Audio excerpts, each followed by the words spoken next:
Supreme court guide lines ప్రకారం వీధి కుక్కల నియంత్రణ ఆపరేషన్లు వాటికి సంబంధించి షెల్టర్స్ గురించి నంద్యాల మున్సిపాలిటీ ఎలాంటి చర్యలు తీసుకుంటుంది? Supreme court guidelines Nandyal municipality పాటిస్తుందా? వీధి కుక్కల ఆపరేషన్ చేసే ప్రక్రియలో ఒక వీధిలో పట్టుకున్న కుక్కల్ని ఆపరేషన్ చేసి తిరిగి అదే వీధిలో వదలాలని సుప్రీంకోర్టు గైడ్ లైన్స్ చెబుతుంది.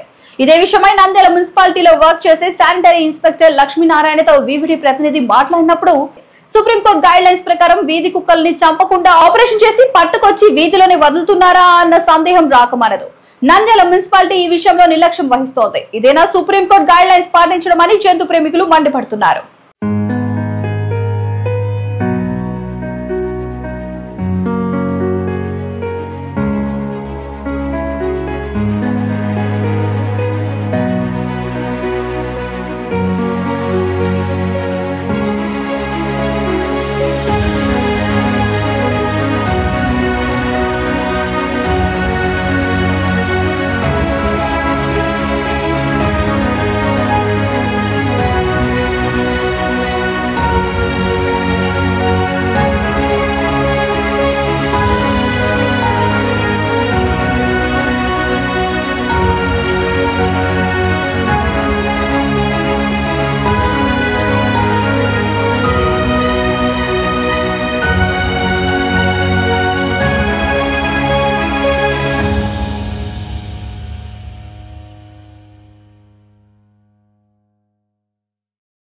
Good morning sir. Good morning sir, నేను మీకు వారమైంది సార్ ఫోన్ చేసి 2 కుక్కలు మిస్ అయినా 24వ వార్డని ఫోన్ చేశా. ఇంతవరకు మీ రెస్పాన్స్ లేదు అస్సలు. అట్లా ఇప్పుడు కాపులా ఉండలేమండి సార్. దానికి మనం మామూలుగా పట్టి వదిలిపెడతా అంటాం అంతే. అవును సార్, ఎవరు కాదు సార్, మీరు పట్టుకోకపోయినప్పుడు సేమ్ రెస్పాన్స్ అయితే మీరు కట్టేసుకొని పెట్టుకోండి. వీధిలో కుక్కలకు మేము కాపులా ఉండలేము. అది కాదు సార్, నేను చెప్పేది మీకు అర్థం కావడం లేదు. ఇప్పుడు డాగ్స్ ఒక చోట పట్టుకోకపోతే అన్ని వదలాలి లేదా? మీ దాంట్లో వదులుతా అంటారు, పక్కకి వెళ్ళిపోతే మేమేం చేయమంటారు? దానిలో అక్కడే వదులుతాం, మేము వేరే చోట వదలంలా. తీసుకొని పోయినప్పుడు నేనున్నా, తీసుకొచ్చినప్పుడు నేను అట్లయితే ఉండదు. అక్కడ వదిలిపెట్టేది అక్కడే వదిలిపెడతా అంటాం మేము. ఎక్కడ పట్టినట్టు అక్కడే వదిలిపెడతా అంటాం. అవును సార్, తీసుకోబెట్టప్పుడు నేను వదిలేటప్పుడు నేను ఉన్నాను సార్. అది వీధి కుక్కలకు నేను రెస్పాన్సిబుల్ కాదండి. నేను పట్టి వచ్చి ఆపరేషన్ చేసి వదిలిపెడతా అంటాం. అవును, మీరు ఏమన్నా అంటే అక్కడ ఒకసారి కనుక్కొని చెప్తాను. వారం కనుక్కున్నా, అక్కడ ఏం లేవంటే ఎక్కడికి తీసుకుపోయి అక్కడే వదిలిపెట్టినామని చెప్పారు వాళ్ళు. ఇప్పుడు అక్కడ మీరు పెట్టిన చోట కూడా ఏం లేవా? ఏం లేవు, ఇక్కడ పట్టినట్టు అక్కడే వదిలిపెడుతున్నారు. అంటే మీకు అంటే ఇప్పుడు పట్టుకుపోయింది ఇక్కడ ఒక వీధిలో మీ పర్సనల్ డాగ్స్ అయితే మీరు చెప్పండి. వీధిలో వాటికి అయితే మనం ఖచ్చితంగా అక్కడే ఎక్కడ పట్టినా అక్కడే వదులుతుంటాము. మీది అట్లా పర్సనల్ గా ఉన్నప్పుడు కట్టేసుకోండి. ఏదన్నా నా పర్సనల్ కుక్కలు కాదు సార్, అవి వీధి కుక్కలే. ఇప్పుడు వీధి కుక్కలు అయితే మనం ఏం ఎక్కడ పట్టినట్టు అక్కడే వదిలిపెడతాం. అంటే వీధి కుక్కలకి రెస్పాన్స్ ఏం లేదా సార్? అట్లయితే మీ వీధి కుక్కలు ఎక్కడ పట్టినా అక్కడే వదిలిపెట్టేస్తాం అంతే. నేను చెప్పేది మీకు అర్థం కాలేదేమో. పట్టుకుపోయినప్పుడు దానికి ఒకటి కాపలా ఉండలేమండి. వీధి కుక్కలకు ఎక్కడ పడతామో అక్కడ వదిలేసాం. మీరు ఒకవేళ ముందుకో వెనకాల వదిలిపెట్టిండొచ్చు వాళ్ళు. నేను దానికి రెస్పాన్స్ ఉండలేను. అవును సార్, ఇప్పుడు 24వ వార్డు సంబంధించిన ఒక అతను వచ్చి తీసుకుపోయినాడు, మళ్ళీ అతను తెచ్చి వదిలినాడు. అక్కడే ఉంటాయండి. ఒకవేళ మీరు వెతకని కనపడితే చెప్తాను, లేకుండా అక్కడే ఉంటే అడిపోతాం. మేము దాన్ని ఏమి ఎత్తుకోలేము కదా. మీకు అర్థం కాలేదు సార్ నేను చెప్పేది. స్వాగతం. సుప్రీంకోర్టు గైడ్ లైన్స్ ప్రకారం వీధి కుక్కల నివారణపై చర్యలు తీసుకుంటామని 2 రోజుల క్రితం నంద్యాల మున్సిపాలిటీలో మున్సిపల్ కమిషన్ ఆధ్వర్యంలో ఒక కమిటీ సమావేశం జరిగింది. ఆ కమిటీలో స్కూల్ సంబంధించిన, కాలేజ్ సంబంధించిన వాళ్ళు వచ్చి దాని గురించి మాట్లాడారు. అసలు వీధి కుక్కల గురించి సుప్రీంకోర్టు గైడ్ లైన్స్ ప్రకారం నంద్యాల మున్సిపాలిటీ పాటిస్తుందా లేదా అని నంద్యాల డిస్టిక్ జంతు నివారణ సంఘం మెంబర్ అఖిల గారితో ఒకసారి మాట్లాడదాం. హైకోర్టు గైడ్ లైన్స్ ప్రకారం మేము పాటిస్తున్నాము, వీధి కుక్కలు నివారణ చేస్తామని మున్సిపల్ కమిషనర్ చెప్తున్నారు. దాని గురించి మీరు ఏం చెప్పాలనుకుంటున్నారు? సార్, మున్సిపల్ కమిషనర్ గారు ఈ ఖచ్చితంగా సార్ స్కూల్స్లకి వెళ్ళి అవేర్నెస్ ఇప్పియాల. పేరెంట్స్ రెస్పాన్సిబిలిటీ ఉంది సార్. దీంట్లో పేరెంట్స్ కూడా కుక్కల్ని కొట్టకూడదు, దాంట్లో పట్ల ఎలా బిహేవ్ చేయాలని చెప్పాలి. స్కూళ్ళలో అసలు చెప్పట్లేదు సార్, అవేర్నెస్ లేదు సార్.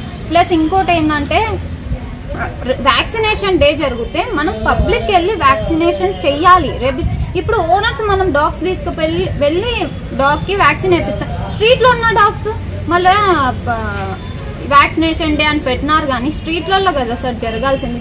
కొంతమంది అంటారు సార్, నేను ఫుడ్ పెడుతుంటే నీ ఇంట్లో తీసుకొని పోయి పెట్టుకోపో అంటారు సార్. నేను ఎంతవరకు ప్రొటెక్షన్ చేయగలుగుతా, నా ఏరియా వరకు వ్యాక్సినేషన్ చేపించిన. కొన్ని డాగ్స్ కి నా మనీతో బర్త్ కంట్రోల్ చేపించిన సార్ నేను.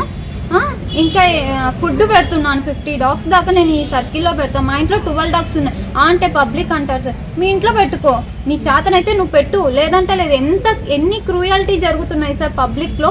కుక్క ఇంటి దగ్గరకు వచ్చి పడుకుంటే పో అని అసహించుకుంటారు. దాని లైఫే చాలా వరస్ట్ అయిన లైఫ్ సార్. అలాంటి లైఫ్ ని కూడా వీళ్ళు ఉండకూడదు, రీలొకేట్ చేయాలా, ఇట్లా మాట్లాడుతున్నారు సార్. కుక్కలకి షెల్టర్లు వేసి ఫుడ్ పెట్టమని హైకోర్టు చెప్పింది. దానేమో నంద్యాలలో పాటిస్తున్నారా? నంద్యాలలో షెల్టర్స్ మాకు చూపిమనండి సార్. అది కూడా ఏరియాలో ఎక్కడైతే అగ్రెసివ్ డాగ్ ఉంది, దాని వల్ల ప్రాబ్లం ఉందంటే మున్సిపాలిటీకి పోయి కంప్లైంట్ చేయమని పబ్లిక్ కి చెప్పండి. అవేర్నెస్ ఇప్పించండి. అవేర్నెస్ క్యాంప్స్ లేవు, ఏం లేవు. అవేర్నెస్ క్యాంప్స్ లేనప్పుడు ఎలా పబ్లిక్ కి తెలుస్తుంది మాకు అది ఏదైనా ప్రాబ్లం వస్తే దాన్ని చంపేస్తారు. పాయిజన్ పెట్టడమో, కొట్టి చంపడం, ఎన్ని క్రూయల్టీ జరుగుతున్నాయో సార్ ఈ సొసైటీలో. మేము జంతు ప్రేమికులో ఉంటే ఒక 30% ఉంటాం. వాళ్ళు మేము ఏది కాపాడనీకి వెళ్తే మీకు అవసరమా, మీకు ఎందుకు అంత అవసరమా అని మాట్లాడుతుంది పబ్లిక్ కూడా సార్. మేము అవన్నీ భరిస్తున్నాం, మాకు అవసరం లేదా సార్? మేమేదో మూగజీవాల పట్ల హెల్ప్ఫుల్ గా ఉండాలని ముందుకు వచ్చినాం, కానీ మాకేమో ఇదేదో మాకు వస్తాదని కాదు సార్. ఇప్పుడు వీధి కుక్కలు తీసుకుపోయి దానికి ఆపరేషన్ చేసి మళ్ళీ తెచ్చి వదులుతున్నారు కదా, దాని గురించి మీరు అభిప్రాయం చెప్పండి సార్. ఈ ఏబీసీ అనేది కంటిన్యూగా జరగాలి సార్, అసలు స్టాప్ కాకూడదు. ఏబీసీ కూడా సార్ వెహికల్ కి ఫ్లెక్సీ పెట్టిమని చెప్పినాను సార్. ఇప్పుడు పబ్లిక్ వస్తుంది కుక్కల్ని ఎక్కడ తీసుకుపోతున్నారు అని అనుకుంటారు, పబ్లిక్ తెలియదు. మనం వెహికల్ కి ఫ్లెక్సీ లేదు, ఫ్లెక్సీ వేయించాలి సార్. First awareness ఇప్పించాలి. సరే ఓకే, డాగ్స్ ని తీసుకెళ్తున్నారు, సర్జరీస్ బాగా జరగాలి సార్, నీట్ గా జరిగి. ఎందుకంటే కొన్ని దాంట్లకి అంటే రేర్ కేసులు సార్, మనం అనకూడదు, రేర్ కేసులలో కొన్ని దాంట్లకు హోల్ పడుతుంది రిలీజ్ చేసినాక. అదేదో మీరు చేస్తున్నారు, స్టార్ట్ చేసినాము, అది కంప్లీట్ కావాలి, నీట్ గా కంప్లీట్ చేసి రిలీజ్ చేయాలి. ఒక 2 రోజులు లేట్ అయినా పర్లేదు సార్. ఇప్పుడు సుప్రీంకోర్టు గైడ్ లైన్స్ ప్రకారం నంద్యాల మున్సిపాలిటీ పాటిస్తుందా లేదా, మీరు దీని గురించి మీరు ఏం సలహా చెప్తారు? పాటిస్తుందంటే ఫీడింగ్ పాయింట్స్ పెట్టమని చెప్పింది సార్. ఫీడింగ్ పాయింట్స్ పెట్టినారా? ఫీడింగ్ పాయింట్స్ పెట్టమన్నారు. ఫీడింగ్ పాయింట్స్ ఎక్కడన్నా ఉన్నాయా? లేవు. సుప్రీంకోర్టు గైడ్ లైన్స్ ప్రకారం ఏది ఫాలో లేదు సార్. సార్ నేను డిస్ట్రిక్ట్ ఎస్పీసీ నెంబర్ సార్, నాకు ఏ ఇన్ఫర్మేషన్ రాదు సార్. నేను ఎవరన్నా చెప్తుంటే, ఇప్పుడు నాకు కొంతమంది ఫ్రెండ్స్ ఉన్నారు, సిస్టర్స్, వాళ్ళు వీళ్ళు చెప్తుంటే డాగ్ క్యాచింగ్ జరుగుతుంది అంటే అక్కడికి వెళ్ళి నేను మాట్లాడుతున్నాను ఎందుకు తీసుకెళ్తున్నారు అని. ఏబీసీ 2 నెలల నుంచి జరుగుతుంది, అవేర్నెస్ లేదు సార్. ఎక్కడన్నా ఫ్లెక్సీలు పెట్టి డాగ్ వల్ల ఈ రూల్స్ ఉన్నాయి, ఈ డాగ్ ని కడిస్తే మున్సిపాలిటీ వాళ్ళకి కంప్లైంట్ చేయాలా, చట్టాలు ఉన్నాయి దీనికి అని పబ్లిక్ కి అసలు ఎవరికి తెలియదు సార్. ఈ పబ్లిక్ అవేర్నెస్ కూడా ఇప్పించాలి సార్.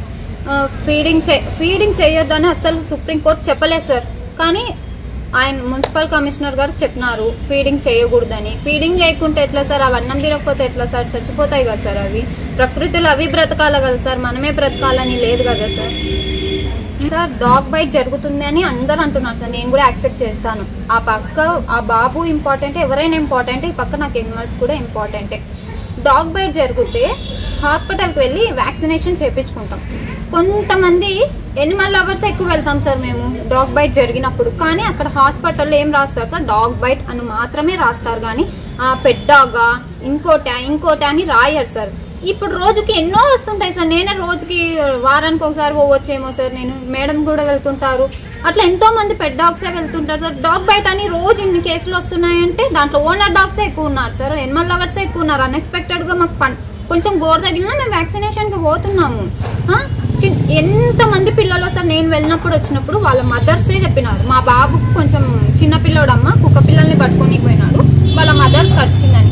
అది ఎవరి ఆ పేరెంటే ఒప్పుకుంటుంది మా బాబు తప్పే అని. అట్లా ఎన్ని ఉన్నాయో సార్ డాగ్ బైట్ అని ఈ కుక్కల మీద పడి ఏడుస్తున్నారు ఎందుకు సార్? కుక్కలు ఏం పాపం చేసినాయి? మూగజీవాలు బ్రతకాలి. మహానందిలో అయితే ఆవులను గడ్డి కొనుక్కొని పోయి పెడతారు, ఇండ్ల కాడికి ఆవులు వస్తే పా అని పెడతారు, రోడ్ల మీద పండుకుంటే మళ్ళీ పూజిస్తారు. భైరవుడు అని కుక్కను పూజిస్తారు. అక్కడికి వెళ్ళి పూజ చేసి ఇక్కడికి వచ్చి పూజలు చేస్తుంటారు. ఎక్కడ సార్ నీ అవసరానికి మాత్రమే ఈ మూగజీవాలు? అందరు ఇప్పుడు కుక్కలు వాడికి అన్నం పెట్టకూడదు అది ఇది అంటున్నారు కదండి. ఇప్పుడు స్పిరిచువల్ గా తీసుకుంటే ఆత్మ అందరిది ఒకటే, ఆకలి అందరికీ ఒకటే, ప్రాణం అందరికీ ఒకటే, బాధ అందరికీ ఒకటే. మనం ఎలా బాధపడతామో అవి కూడా అలాగే బాధపడతాయి. మనకు ఎలా ఆకలేస్తుందో అవి కూడా అలాగే వాటికి కూడా అలాగే ఆకలేస్తుంది.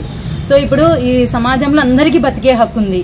మనం ఎలాగో అలాగే ఎన్నో జంతువులు, కుక్కలు, పిల్లులు అన్నీ ఉన్నాయి, అన్నిటికీ బ్రతికే హక్కు ఉంది. మనం ఏమంటే మనుషులం కాబట్టి, మాట్లాడగలం కాబట్టి, ఆలోచించగలం కాబట్టి ఏదైనా అడుగుతాము, ఏదైనా సాధించుకోగలం. కానీ ఆ మూగజీవాలకు మాట లేదుగా, అవి దీనంగా చూడడం తప్ప ఏమీ చేయలేవు కదండి.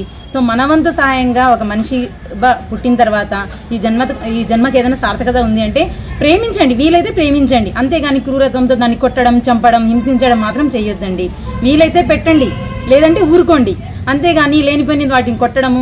ఇంతకుముందు ఇప్పుడు బర్త్ కంట్రోల్ అవి ఇవి అంటున్నారు, ఇవన్నీ ఎక్కువ అవ్వడానికి కారణం ఏంటి? మన మున్సిపాలిటీ వాళ్ళు ఇంతకుముందు స్ట్రిక్ట్ గా బర్త్ కంట్రోల్ చేసేవాళ్ళు, ఇప్పుడేమో చేయడం లేదు. ఎక్కడో ఏదో జరిగిందనేసి ఆల్ ఆఫ్ ఏ సడన్ గా యుద్ధ ప్రాతిపదిక మీద అన్ని కుక్కల్ని తీసుకొని పోవడము చేస్తున్నాం అలా అంటున్నారు. అలా కాకుండా గ్రాడ్యువల్ గా మీరు కరెక్ట్ పర్ఫెక్ట్ గా చేయండి. రోజుకు ఒక వీధి చొప్పున తీసుకోండి, మంచిగా దానికి బర్త్ కంట్రోల్ కానీ ఏదైనా చేసి చెయ్యండి. అండ్ ఇంకొకటి మేము చూస్తుంటాం, కొంతమందికి మంచి సాఫ్ట్ హార్ట్ ఉంటుంది, ఏదైనా బాధపడినప్పుడు హెల్ప్ లైన్ సెంటర్ అని ఇచ్చారు 1962 అని, దానికి ఫోన్ చేసామంటే ఓన్లీ ఆవులైతే చేస్తాము అది అంటారు. అది కూడా ఏంటి, మేము పట్టుకుంటే వాళ్ళు చేస్తారంట. ఆ వీధిలో ఉండే తిరిగేటివండి వాళ్ళు వచ్చేదాకా మేము ఎలా పట్టుకొని ఉండగలము? సో అలాగే ఆవులు ఒక్కటే కాదండి, జంతువులు అన్ని జంతువులే, కుక్క అయినా పిల్లైనా బాధపడిందంటే ఇప్పుడు రైల్వే ట్రాక్ల దగ్గర ఎన్నో కాళ్ళు ఇరిగి పడుతుంటాయి. ఎవరో ఎందుకండి, ఆటో వాళ్ళు, బస్సు బండి వాళ్ళందరూ పోతుంటారు, వాళ్ళ కొంచెం కూడా ఇది లేకుండా వాటి కాళ్ళ మీద పోతుంటారు, కాళ్ళు ఇరుగుతుంటాయి. ఎన్నో చూస్తుంటే మనసు ఎంత బాధపడుతుందంటే వాటికి ఫోన్ చేసి అస్సలు ఎవరు రెస్పాండ్ గారు. సరే పోనీలే హాస్పిటల్లోకి వెళ్ళి ఏదైనా చేద్దామా అంటే ఏదో 1-2 కంటే మనం ఫైనాన్షియల్ గా పెట్టుకుంటామండి. ప్రతిసారి పెట్టుకోవాలంటే మాకు కూడా ఎక్కడి నుంచి వస్తాయి? సో కనీసము గవర్నమెంట్ హాస్పిటల్లో ఫ్రీ మెడిసిన్ కూడా ఇవ్వరు. ఏమన్నా ఉంటే ట్రీట్మెంట్ చేస్తాం, ఏది కూడా ఏంటి బ్యాండేజ్ తో సహా ప్రతిదీ ఇంజెక్షన్ తో సహా మేమే బయట నుంచి తెచ్చుకోవాలి. లేదంటే ఏదనంటే ప్రొద్దుటూరుకు తీసుకెళ్ళమంటారు. మనది నంద్యాల, మనది డిస్ట్రిక్టే, మనకు అంత పెద్ద హాస్పిటల్ ఉంది, ఎందుకు మరి ఇవన్నీ చేయడం లేదు? ఎందుకంత చిన్న చూపు? ఏదైనా సమానం అండి. ఇప్పుడు దేవుడి దృష్టిలో అందరూ ఒకటే. సో మనం కూడా అన్ని జంతువులను ప్రేమించండి, దయచేసి వాటిని హార్మ్ చేయొద్దండి, వీలైతే సహాయం చేయండి, అంతేగాని దయచేసి వాటిని హింసించొద్దు. ఇదొకటే మా నుంచి రిక్వెస్ట్ అండి అందరికీ. సో ఇప్పుడు ఏంటంటే ఎలా చేయాలి, డాగ్స్ గురించి ఎలా ప్రిజర్వ్ చేయాలి, సర్వ్ చేయాలి అనే దాని మీద ఒకటి ఏదన్నా అవేర్నెస్ ఇవ్వడానికి గవర్నమెంట్ రిక్వెస్ట్ చేయమంటే, మీరు అవేర్నెస్ ఎక్కడో మున్సిపాలిటీలలో, ఆఫీసులలో ఒక మీ వాళ్లకు మీటింగ్ పెట్టడం కాకుండా జనాల్లోకి తీసుకొనండి. జనాల్లోకి తీసుకొచ్చి ప్రజలందరికీ తెలియజేసేటట్లు ఆ రోజు ఒకటి ఏదైనా ఏర్పాటు చేయండి. డాగ్ బైట్స్ ఎందుకు జరుగుతున్నాయి, వాటిని ఎలా కంట్రోల్ చేసుకోవాలి, ఏదైనా జరిగితే ఎలా ఉండాలి అని. ఇప్పుడు డాగ్ బైట్ అంటున్నారు, కుక్కలు ఊరికే కరవు కదా. మొన్న చూసాము, దానికి పిల్లలు పుట్టాయి, దాని పిల్లల్ని ఎవరు అన్ని తీసుకుని మూట కట్టేసుకుని ఎక్కడో పారేశారు. అవును, మరి ఆ తల్లికి ఆ బాధ ఉండదా పిల్లలు పోయాయని? ఆ బాధతో కనపడే వాళ్ళని కరుస్తుంది. ఇక్కడ ఇండైరెక్ట్ గా కారణం ఎవరు? దానికి మనమే కదా, మనుషులమే కదా. అవేం వాటంతకు అవే వచ్చి కరవు కదా పిచ్చిపట్టి. మనం చేసే దానికి అవి దాన్ని చూపిస్తున్నాయి, అంతేగాని మీరు మీరు మర్యాదగా మంచిగా ప్రేమగా చూసుకుంటే అవి కూడా ప్రేమగా చూస్తాయి. ప్రేమిస్తే ప్రేమించడమే ఈ ప్రకృతి యొక్క లక్షణము. మీరు ద్వేషిస్తే అవి కూడా ద్వేషిస్తాయి, మీరు ప్రేమిస్తే అవి ప్రేమిస్తాయి. ఇదే కదా మరి ప్రకృతి లక్షణం. సో దయచేసి కాపాడండి. గవర్నమెంట్ ఒక స్పెషల్ రిక్వెస్ట్ చేయమంటే, మీరు అవేర్నెస్ మా జనాలకి తీసుకునండి. తెలిసిన వాళ్ళకు, తెలియని వాళ్ళకు ఒక మీటింగ్ లాగా ఏర్పాటు చేసి రోడ్డు మీద అలా అందరికి చేసి అవేర్నెస్ ఇవ్వండి. అలా చేసేసి అవేర్నెస్ అనేది ఇవ్వండి.